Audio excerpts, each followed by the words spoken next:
Terkadang itu hospital jarak jauh dia, nak bawa pesakit 1 jam. Nak bawa pesakit daripada Long Pasir ke Sipitang 7 jam.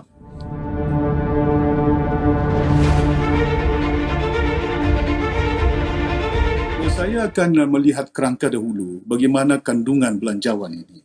Ya, kita tidak boleh menerima bila mana belanjawan dinyatakan sama ada sokong ataupun tidak sokong. Saya kena lihat, teliti secara mendalam apa keberkesanan dia.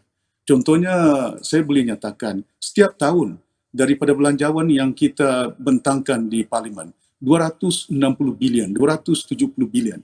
Daripada 200 bilion lebih, terkadang itu kita belanjakan untuk pembangunan 60 bilion.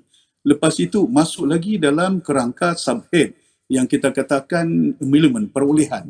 Di situ boleh juga menjana sehingga 70 bilion, hampir 100 bilion lebih dalam keadaan pembangunan. Saya yakin sudah sampai ketikanya kita tidak perlu projek yang baru untuk menyelamatkan ekonomi negara kita. Apa yang telah pun diluluskan dalam belanjawan 2020, teruskan. Sudah ada perjanjian dia, sudah ada pelaksanaan dia. Manakala pada tahun 2021 ini, perlu bagi kita untuk menggunakan duit sama ada 70 bilion, 100 bilion, kemungkinan untuk projek-projek ini kita salurkan ke arah penjanaan ekonomi negara kita. Banyak syarikat-syarikat, contohnya SME di peringkat negara kita yang memerlukan bantuan.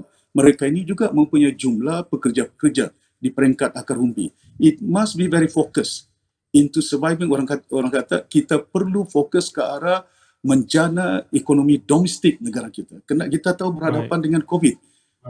Bukan lagi trading nation yang mudah untuk kita ekspor dalam jangka masa yang agak pendek. Ya. Jadi penting bagi kita menjana ekonomi kita dengan menggunakan kewangan yang terbatas.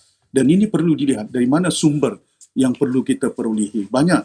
Saya dah keluarkan satu statement. Contohnya, kalau masalah COVID yang dihadapi oleh banyak, contohnya di Sabah, kita banyak kawasan luar bandar dan tidak banyak ambulans yang perlu yang diperlukan oleh kawasan-kawasan. Terkadang itu hospital jarak jauh dia, nak bawa pesakit 1 jam. Nak bawa pesakit daripada Long Pasir ke Sipitang 7 jam. Dan sudah pasti membawa pesakit berapa ramai yang ada. Kalau dalam 10, 20, sudah pasti satu ambulans tidak cukup. Jadi macam mana kita nak membuat satu kaedah yang baru dalam keadaan environment yang berubah. Kita gunakan mini-mini bus yang ada di kawasan luar bandar. Minibus yang ada tak digunakan dan tidak berfungsi oleh kerana lockdown. Tapi kalau pemilik, driver-driver ini dan pemilik minibus ini, kita convert menjadi ambulans. Tukar dia punya ada satu tilam di sana, kita gunakan oksigen dan ada situ pakar, saya yakin kita boleh laksanakan. Tidak perlu kita nak beli ambulans dari Jepun, dari Germany, mengambil masa belanja yang begitu besar. Yang kita gunakan keadaan itu.